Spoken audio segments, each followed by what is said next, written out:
अस्सलाम वालेकुम everyone. Hope you guys are doing very well. Allah पाक आप सबको ढेर सारी खुशियाँ दे, आपके घरों में अमन और सुकून अता फरमाए, आमीन। आज सुबह बच्चों को ड्रॉप करने के बाद मैंने सुबह ब्रेकफास्ट वगैरह किया और उसके बाद मैं रूटीन के कामों को शुरू कर दिया। आज मैं एक बड़े सीरियस टॉपिक पे बात करना चाह रही थी कि आया हम अपनी बच्चियों की शादियाँ बाहर के ममालिक में करते हैं, तो इसके बारे में मुख्तलिफ़ लोगों की मुख्तलिफ़ राय होती है। तो आया ये स्टेप माँ बाप को, यानी औलाद एक अल्लाह की बहुत बड़ी नेमत होती है और उसे बड़ी, कहते हैं वो अपना खून और पसीना के ज़रिए उन्हें इतना बड़ा किया जाता है और उनको ब्याया जाता है, पढ़ाया लिखाया जाता है। तो उनकी ज़िंदगी के फ़ैसले करते हुए आई थिंक इन सब चीज़ों को बहुत मद्देनज़र रखना चाहिए। बाहर के ममालिक में माना बहुत सारी अपॉर्चुनिटीज़ हैं, ये इसमें कोई शक नहीं है कि यहाँ पे आके बहुत सारी अपॉर्चुनिटीज़ हैं जो कि हमारे मुल्क में नहीं है। और बिल्कुल बच्चियों को पढ़ाएं, उनको इंडिपेंडेंट बनाएं ताकि वो अपनी फैमिली पे, अपने पेरेंट्स पे, अपने हस्बैंड पे बोझ ना बने और अपनी जो सी है ना, अपनी ज़िंदगी को अपनी मर्ज़ी के मुताबिक जी सके, अपनी खुशी के मुताबिक जी सके, ना कि दूसरों के हाथ का खिलौना सा बन के। तो इसके अलावा अगर वो बच्चियां जो जिनके जैसे वहाँ का सिस्टम है कि वहाँ पे फैमिली स्ट्रक्चर बड़े होते हैं माशाल्लाह, सोशलाइजेशन होती है, अपने पेरेंट्स होते हैं, सबसे बड़ी बात है कंफर्ट जोन होती है अपनी पेरेंट्स और अपनी फैमिली की। तो वो इन ममालिक में आके बिल्कुल जो है ना, वो बच्ची बिल्कुल ही अपने आप को अकेला फील करती है हर वक्त। राज़िक तो अल्लाह पाक की ज़ात है, सिर्फ पैसा ही रिस्क नहीं होता।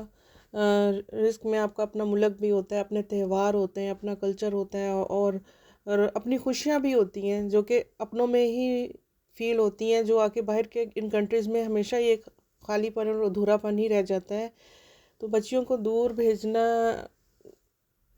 मतलब क्या, सबकी अपनी अपनी राय होती है। मेरे ख्याल में तो मुझे तो नहीं लगता कि बच्चियों को इतना दूर भेजना चाहिए, क्योंकि जब एक बार ज़ाहिर है बच्चे यहाँ आती हैं, फिर फैमिलीज़ बनती हैं, बच्चे होते हैं और फिर ये बच्चे जब वो पाकिस्तान में विज़िट के लिए आती हैं तो भी ये बच्चे वहाँ पे एडजस्ट हो नहीं पाते। फिर बच्चों की स्टडीज़ के लिए, उनके फ्यूचर के लिए ऐसा ऐसा वो बेचारी बिल्कुल ही अपनी फैमिली से अलग थलग ही हो जाती है, जिससे मेरा ख्याल है कि वो ज़िंदगी तो ज़रूर जी रही होती है लेकिन उसे वो खुशी नहीं मिल रही होती जो वो अपने अपनों में रह के जीती तो वो ज़्यादा अच्छी जी सकती। इस बारे में ये तो, इस टॉपिक के बारे में ये तो मेरी राय है। सबकी अपनी अपनी डिफरेंट राय होती हैं। अपनी जो ओपिनियन है, अगर हो सके तो मुझे कमेंट सेक्शन में ज़रूर दीजिएगा कि क्या आपकी भी ये राय है, जो स्पेशली वो लोग जो कि जो कि बाहर की कंट्रीज़ में रहते हैं और इसके अलावा पाकिस्तान वाले इस बारे में क्या सोचते हैं। वो भी मुझे ज़रूर कमेंट सेक्शन में हो सके तो मुझे इसके बारे में बताएं।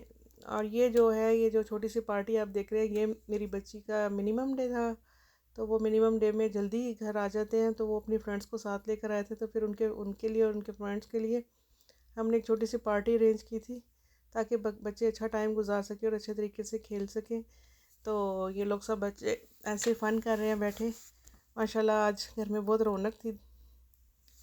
और इसके अलावा बच्चों ने अच्छा टाइम गुजारा था, खेलते रहे थे। और फिर उसके बाद मगरिब का टाइम हो गया था। मगरिब के टाइम उन्होंने नमाज़ अदा की थी, यहाँ पर उन्होंने नमाज़ अदा की थी, सब कुछ फेंक के ऐसे ही चले गए हैं। तो मैंने कैप्चर किया कि बच्चे माशाल्लाह नमाज़ अदा करते हैं, क्योंकि मस्जिद जाते हैं यहाँ पर, तो उन्हें नमाज की भी आदत है माशाल्लाह। ये तो खैर बहुत अच्छी बात है। और इसके अलावा ये कि ये मैंने कुछ शॉपिंग की थी, मेरी अपॉइंटमेंट थी तो वो कैंसिल हो गई। तो मैं वहाँ हॉस्पिटल से फिर मैं पास ही है ना शॉपिंग सेंटर में चली गई, या डीडीज़ जो है स्टोर के, वहाँ से है। काफ़ी डिस्काउंट पे मुझे चीज़ें मिली थी, तो मैंने कहा मैं ये भी आप फ्रेंड्स के साथ शेयर करूँ। ये मुझे 799 में ये बड़ा अच्छा स्वेटर मिल गया था। और ये बहुत स्ट्रेचेबल है और बड़ा सॉफ्ट और कंफर्टेबल है। मैं एक्चुअली ज़्यादातर यहाँ पे, ज़्यादातर तो घर में शलवार कमीज़ और ड्रेसेस पहनती हूँ। तो मुझे इस तरह की उनके साथ जिनसे ना हुडीज़ वगैरह अच्छे नहीं लगते, उनके साथ इस तरह के स्वेटर अच्छे लगते हैं।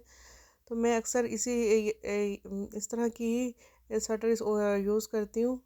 तो मुझे ये बड़े अच्छे रिजनेबल प्राइसेस में मिले, तो मैंने कहा मैं आप सब फ्रेंड्स के साथ शेयर करूँ। ये 799 में ये भी इस स्वेटर था, ये आई थिंक 10 में था, $10 का था। और ये मैं बेबी के लिए ये ड्रेस लिया था, ये देखें 699 में। और ये पूरा पूरा मतलब कि सेट है, इसके साथ हुडी भी है और इसके साथ ट्राउज़र भी है, पूरा सेट था ये। तो ये भी बड़ा रिजनेबल प्राइस में मुझे मिला, तो मुझे अच्छा लगा मैंने फ्रेंड के साथ शेयर करूँ, ताकि अगर किसी को हो अपने बच्चों के लिए शॉपिंग करनी हो या कुछ ऐसी रिजनेबल और प्राइसेस में, तो यहाँ से आप कर सकते हैं। ये एक बैग मुझे मिला था, ये भी आई थिंक 14-15 के बक्स समथिंग है आई थिंक, हाँ। और मुझे एक स्कार्फ मिला था, ये 399 का था। ये अक्सर जीन्स वगैरह के साथ स्कार्फ ओढ़ा जाता है, तो मैंने ये बाय किया था। ये मुझे बड़े रिजनेबल प्राइस में मिल गया था ये भी।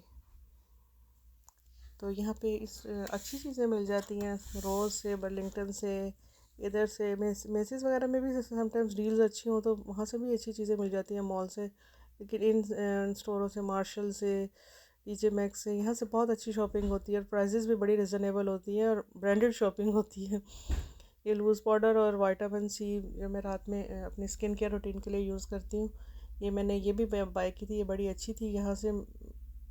और ये मेरी एक जीन्स मैंने ली थी, बूट कट जीन्स है ये भी मुझे मिली है आई थिंक 11 या 12 बक्स में मिली है। और ये बहुत अच्छी स्ट्रेचेबल है और पहनी हुई ज़्यादा फील नहीं होती, ज़्यादा टाइट नहीं है, लूज़ लूज़ सी है, बड़ी अच्छी लगती है। मैं वैसे कम ही इस्तेमाल करती हूँ। इसके अलावा ये मेरी वॉलमार्ट में पिछले कुछ दिन पहले ये स्ट्रॉलर की वो लगी हुई थी, डील आई हुई थी, तो वहाँ से मैंने ये ली थी। ये मुझे मिला था 1499 में, नॉर्मली ये 2799 में लगी होती है स्ट्रॉलर, अम्ब्रेला स्ट्रॉलर। तो अभी ये मुझे मिली थी 1499 में, तो ये भी मैंने वहाँ से बाय की थी। तो मैंने कहा मैं ये भी सबके साथ शेयर कर लूँ। इसके साथ ही मैं अपना व्लॉग यहाँ पे एंड करती हूँ। मुझे अपनी राय जो सी है कमेंट सेक्शन में ज़रूर दीजिएगा, लाइक कीजिएगा, सब्सक्राइब कीजिएगा। अल्लाह हाफिज़।